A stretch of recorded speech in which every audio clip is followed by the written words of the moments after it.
তো বন্ধুরা সবাই কেমন আছেন? আশা করি ভালো আছেন। আমার এই ভিডিওতে ক্লিক করার জন্য অসংখ্য ধন্যবাদ জানাই। তো পশ্চিমবঙ্গে চলছে এসআইআর, তবে 14ই ফেব্রুয়ারি কিন্তু এসআইআর এর ফাইনাল লিস্ট প্রকাশিত নাও হতে পারে, এমনটা শোনা যাচ্ছে। তবে তার আগে একটা লিস্ট বেরিয়েছে, এটা আপনি একবার চেক করে দেখে নিতে পারেন, হয়তো সেখানে আপনার নাম থাকলেও থাকতে পারেন। তো সেটা কীভাবে চেক করবেন? তার জন্য আপনাকে চলতে গুগলে ক্রোম ব্রাউজারে গিয়ে টাইপ করবেন এনবিএসপি, করার পর ভোটার সার্ভিস পোর্টাল আসবে, এখানে ক্লিক করবেন, করার পর এরকম অপশনটা আসবে। এবার search or name in last SIR, এখানে ক্লিক করবেন।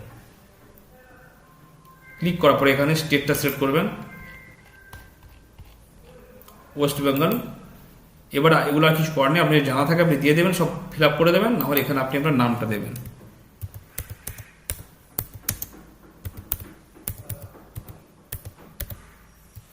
এবার এখান থেকে ক্যাপচার দিয়ে দিন।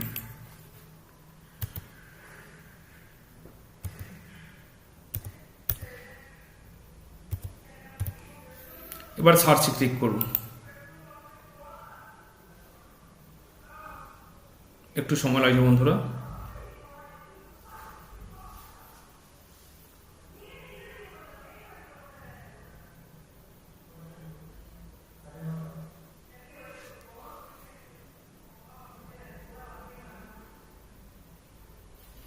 এই দেখুন নিচে চলে এসছে, ওই নামের যতগুলো ক্যান্ডিডেট রয়েছে সবার নাম চলে এসছে। এখানে relative name, relative type, age, state, district ইত্যাদি রয়েছে। তো এখান থেকে আপনি অতি সহজে আপনার নামটা খুঁজে দেখে নিতে পারেন।